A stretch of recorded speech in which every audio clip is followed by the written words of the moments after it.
अज़ीज़ तलबा व तालिबात, अस्सलामु अलैकुम वरहमतुल्लाहि वबरकातुहू। कल हमने हमारे तीसरे चैप्टर का पहला हिस्सा देखा। हमारे तीसरे चैप्टर का नाम है धंधाकीय सेवाओं भाग पे, यानी कारोबारी खिदमत। उसका दूसरा हिस्सा हम देख रहे हैं। कल हमने बैंक की बेसिक मालूमात हासिल की कि बैंक किसे कहते हैं, उसका मतलब क्या होता है, उसकी तारीफ़ देखी, उसके अहम काम देखे और उसके दीगर काम देखे। आज हम बैंक के खातों की किस्में देखेंगे कि बैंक के खातों की कितनी किस्में हैं। 4 किस्में हैं। कौन कौन सी किस्में हैं अब हम उन्हें देखेंगे। सबसे पहला आता है बचत खातों, जिसे हम कहते हैं सेविंग अकाउंट। बचत खातों किसमें कहते हैं? बचत खातों किसे कहते हैं कि लोगों के ज़रिए जिसमें अपनी बचत रखी जाती हो और जिसमें हर एक मुकर्रर वक्त पर बैंक ब्याज देती हो, ऐसे खाते को बचत खातों या सेविंग अकाउंट कहेंगे। इस खाते में बैंक हमें चेकबुक, एटीएम कार्ड जैसी खिदमत भी देती है। खातेदार क्या सिर्फ कैश में ही अपने पैसे जमा करा सकता है? नहीं, खातेदार अपने पैसे अपने चेक के ज़रिए, ड्राफ्ट के ज़रिए और कैश के ज़रिए जमा करा सकता है और अपने अगर पैसे निकालने हों तो कभी भी निकाल सकता है।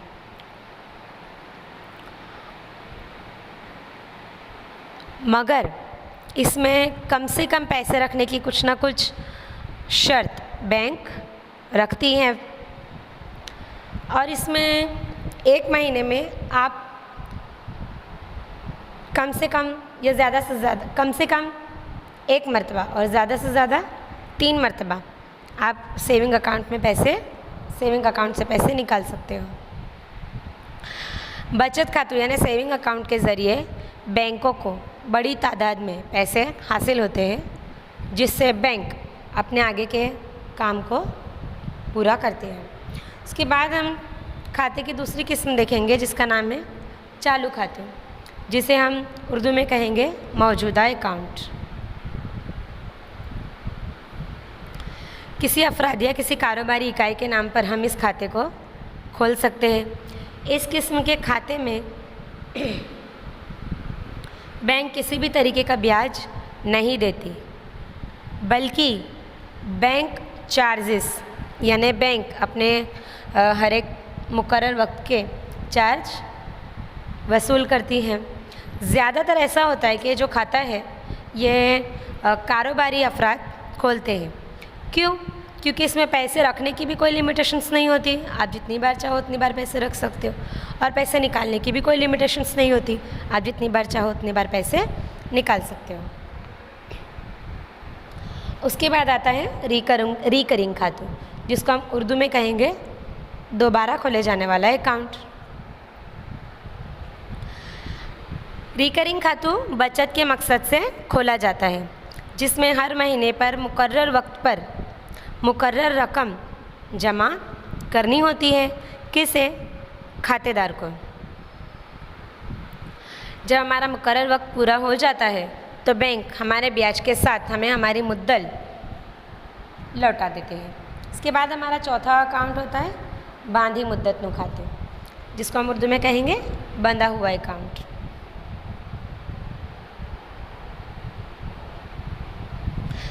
बांधी मुद्दत नु खाते में क्या होगा कि हम जो पैसे उसमें रखेंगे उसको बैंक तब तक यूज़ करेगी जब तक का हमारा वक्त मुकर्रर नहीं हुआ है। आपके मुकर्रर वक्त से पहले इस अकाउंट से पैसे नहीं निकाल सकते, और अगर आपकी मुद्दत हुई है उससे पहले अगर आपने पैसे निकालना चाहे तो आपको जो ब्याज की शरह है वो कैसा मिलेगा? कम मिलेगा। और बांधी मुद्दत नु खातों पे यानी बंधे हुए अकाउंट में बैंक सबसे ज़्यादा ब्याज देती है। इसके बाद हम देखेंगे बैंकनी सेवाओं, बैंक की खिदमत कि बैंक कौन कौन सी खिदमत हमें मुहैया कराती है। सबसे पहले है ड्राफ्ट इश्यू करवा, इसका उर्दू लिख लेंगे एक मसूदा जारी करने के लिए।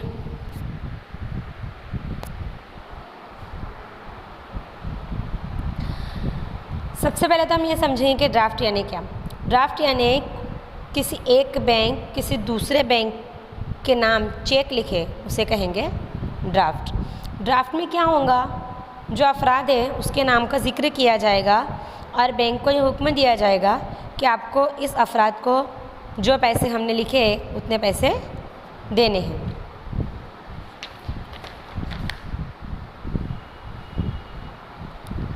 उसके बाद आता है बैंकर्स चेक। बैंकर्स चेक में क्या होगा, बैंक ड्राफ्ट की तरह ही इसमें भी हमें खिदमत मिलेगी। कैसे कि बैंक हमारे चेक को एक्सेप्ट कर उसके बदले हमें जो पैसे देती है या उसके बदले में जो चेक देती है उसे कहते हैं पे ऑर्डर। आप इसको किसी दूसरे गांव या दूसरे शहर से नहीं हासिल कर सकते, ये आप जिस शहर में हो वहीं से आप हासिल कर सकते हो। इसके बाद आता है RTGS, real time gross settlement.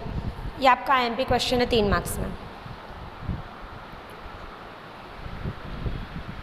सबसे पहले हमें समझना होगा कि RTGS यानी क्या, कि अगर आप RTGS के मेंबर हो, RTGS बैंक के मेंबर हो, बराबर। अब आपका अकाउंट गुजरात में है, लेकिन अभी आप मान लीजिए घूमने के लिए राजस्थान गए हुए हैं या मुंबई गए हुए हैं और वहाँ पर आप अपना वहाँ से पैसे निकालना चाहते हो, या फिर RTGS की ही कोई बैंक है जो RTGS से जुड़ी हुई है और आप वहाँ पर अपना अकाउंट खुलवाना चाहते हो, तो वो आप कर सकते हो।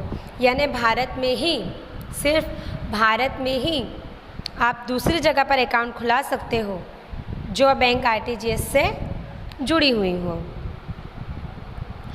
RTGS की पहचान किससे होती है? IFSC कोड से होती है। IFSC कोड क्या है? ये 11 डिजिट का अल्फ़ा और न्यूमेरिक कोड है ना। वैसे ये IFSC किसके ज़रिए दिया जाता है? हैदराबाद के ज़रिए, ठीक है। इसके बाद आप RTGS में अपना खाता कैसे खुला सकते हो? दोनों बैंक के पास खुद का IFSC यानी इंडियन फाइनेंशियल सिस्टम कोड होना ज़रूरी है।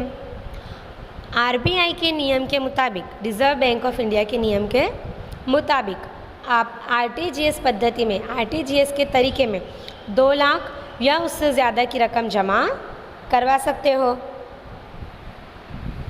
और सबसे अच्छी बात यह है RTGS की कि आपको ये 2 लाख या उससे ज़्यादा की रकम सिर्फ 24 कलाक के अंदर, 24 आवर के अंदर ही मिल जाती है। और इस RTGS के बदले हम जो पैसे निकाल रहे हैं, है ना, उसके बदले बैंक हमसे किसी भी किस्म का कमीशन नहीं लेता। तो ये था हमारा RTGS जो 3 मार्क्स में IMP है, आप याद रखेंगे इसका। इसके बाद आता है हमारा नेफ्ट, जिसको हम कहेंगे नेशनल इलेक्ट्रॉनिक फ़ंड ट्रांसफ़र। ये भी RTGS की तरह ही है।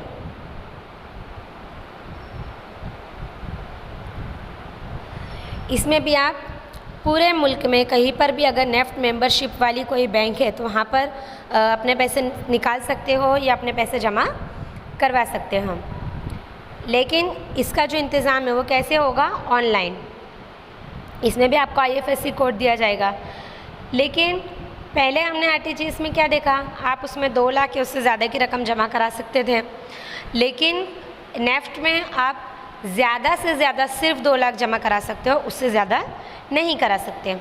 और दूसरी बात कि हमको RTGS में 24 आवर में हमारे पैसे मिल रहे थे, लेकिन नेफ्ट में हमें हमारे पैसे 48 यानी 2 दिनों के अंदर अंदर मिलेंगे।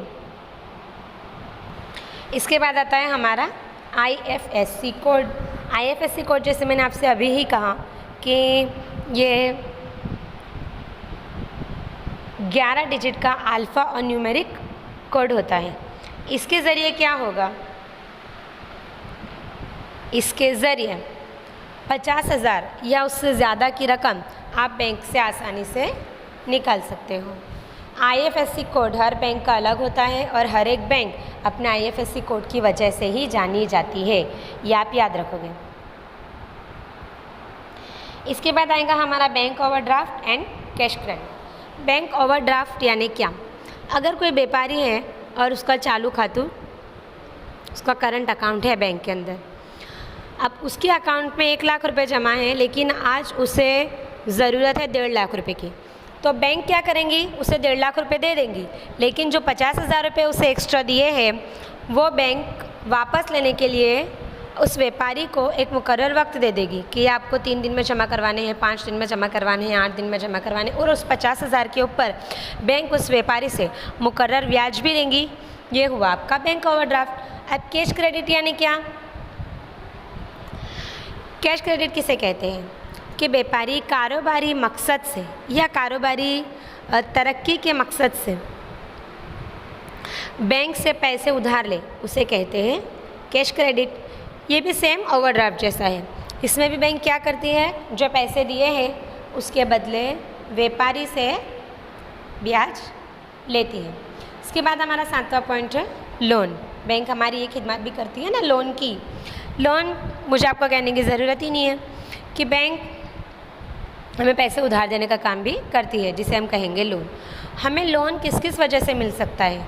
कुछ बेसिक वजह हम जान लेंगे, जैसे होम लोन मकान ख़रीदने के लिए, फर्नीचर ख़रीदने के लिए, एजुकेशन लोन पढ़ाई करने के लिए, फिर आपको पता है कि हम व्हीकल वगैरह निकालते हैं, वो भी हम लोन से निकाल सकते हैं, हफ्ते से निकाल सकते हैं। तो आज हमने क्या देखा? आज हमने देखा सबसे पहले बैंक के खातों की किस्में। 4 किस्में देखी हमने, बचत खाता, चालू खाता, रिकरिंग खाता और बांधी मुद्दत का खाता। उसके बाद हमने बैंक की खिदमत देखी। कितनी खिदमत देखी बैंक की? 7। कौन कौन सी? ड्राफ्ट इश्यू करना, bankers cheque, RTGS, NEFT, bank overdraft, cash credit और लोन। इंशाल्लाह हम हमारे आने वाले सेशन में, आने वाले पीरियड में अब ई बैंकिंग की बात कर लेंगे। अब छोटा सा रह गया है हमारा सबक, बहुत ज़रा सा बाकी है, तो आप लोग इसके शॉर्ट क्वेश्चन लिखना स्टार्ट कर देना और लॉन्ग क्वेश्चन इंशाल्लाह मैं आपको PDF से सेंड कर दूँगी।